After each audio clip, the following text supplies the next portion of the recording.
भारत में आने वाले समय में गाड़ियां पेट्रोल से नहीं इथेनॉल से चलेगी, जिसका सीधा सीधा फायदा किसानों और पर्यावरण को होगा।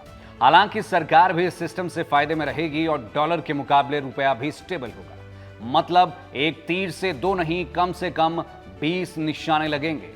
पूरा सिस्टम बदल जाएगा। इस पर डिटेल्ड बातचीत करेंगे, लेकिन इन सब के बीच में नितिन गडकरी की मौजूदगी में सुजुकी ने फुर्ती दिखाते हुए फ्लेक्स फ्यूल व्हीकल वैगनार को लॉन्च कर दिया है, जिसकी कीमत महज 7,24,000 रुपए है, जिसमें 20% इथेनॉल से लेकर 100% इथेनॉल का इस्तेमाल किया जा सकता है।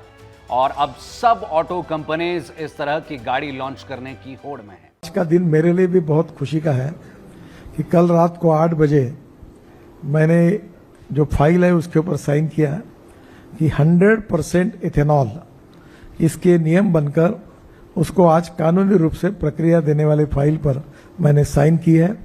और मुझे बताते खुशी हो रही है कि मारुति सुजुकी ने वैगनार करके जो सबसे बेचने वाली उनकी गाड़ी है वो 100% इथेनॉल पर मुझे और पुरी साहब को लॉन्च करने का मौका मिला।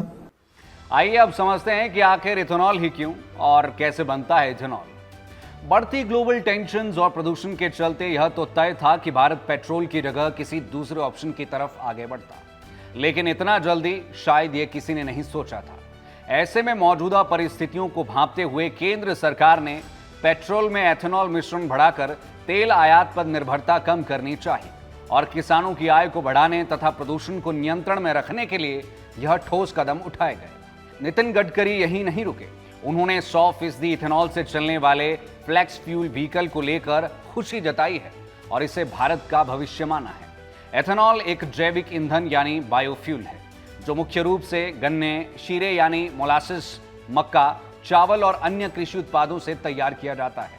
यह एक प्रकार का अल्कोहल ही है, जिसका उपयोग पेट्रोल के साथ मिश्रण के रूप में या फ्लेक्स फ्यूल व्हीकल में ईंधन के रूप में पेट्रोल की जगह इस्तेमाल किया जा सकता है।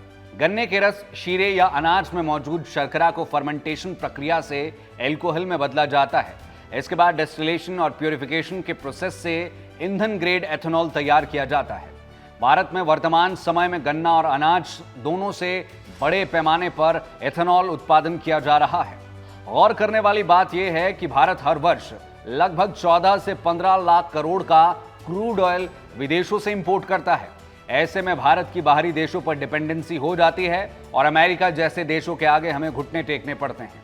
ऐसे में अब भारत पेट्रोल की जगह यदि एथेनॉल का इस्तेमाल शुरू करे तो यह डिपेंडेंसी आधी रह जाएगी। वैसे भी भारत गन्ना और गेहूं का दूसरा सबसे बड़ा उत्पादक देश है चीन के बाद, और इसके साथ ही चावल में हम टॉप पर है। खैर, भारत देर से जागा है। हमें चीन से बहुत कुछ सीखना चाहिए था। चीन में एथेनॉल को ईंधन के रूप में बड़े स्तर पर इस्तेमाल किया जाता है और ब्राजील इसका सबसे सक्सेसफुल एग्जाम्पल है। एथेनॉल के व्यापक उपयोग के सामने कई चुनौतियां हैं। गन्ना अत्यधिक पानी की मांग वाली फसल है। यदि एथेनॉल उत्पादन बहुत तेजी से बढ़ता है भविष्य में, तो जल संसाधनों पर दबाव बढ़ सकता है। इसके अलावा यदि बड़ी मात्रा में मक्का और चावल जैसे खाद्यान्न एथेनॉल उत्पादन में इस्तेमाल होने लगे तो खाद्य सुरक्षा और कीमतों पर भी असर पड़ सकता है। विशेषज्ञों का मानना है कि E100 तक पहुंचने के लिए भारत को विशाल उत्पादन क्षमता, बेहतर आपूर्ति तंत्र और पर्याप्त जल संसाधनों की आवश्यकता होगी। हालांकि इन सब से बचने का प्लान भी भारत ने बनाया है, जिसमें फ्लेक्स फ्यूल व्हीकल को इस तरह से डिजाइन किया जा रहा है जहां एथेनॉल कम या ज्यादा हर तरीके से इस्तेमाल किया जा सकता है। इनमें विशेष सेंसर्स और इंजन प्रबंधन प्रणाली लगी होती है, जो ईंधन में एथेनॉल की मात्रा पहचान कर इंजन को सेल्फ एडजस्ट कर देती है। एथेनॉल को अपेक्षाकृत स्वच्छ ईंधन माना जाता है। इसके उपयोग से कार्बन उत्सर्जन और प्रदूषण में कमी लाने में मदद मिल सकती है। यही कारण है कि दुनिया के कई देश वैकल्पिक ईंधनों की ओर बढ़ रहे हैं। इससे CO2 कम, कार्बन फुटप्रिंट कम और वायु प्रदूषण कम हो सकता है। एथेनॉल का ऑक्टेन नंबर ज्यादा है, जिससे इंजन में नॉकिंग कम होती है, जिसे देसी भाषा में इंजन का खड़कना भी कहते हैं। ये कम हो जाता है। हालांकि एथेनॉल की ऊर्जा क्षमता पेट्रोल से कम होती है और लगभग 30% के आसपास। ऐसे में गाड़ियों की माइलेज कम होना लाजमी है। आने वाले वर्षों में फ्लेक्स फ्यूल वाहनों की संख्या बढ़ने के साथ E85 और E100 जैसे विकल्पों की दिशा में भी कदम बढ़ाए जा सकते हैं।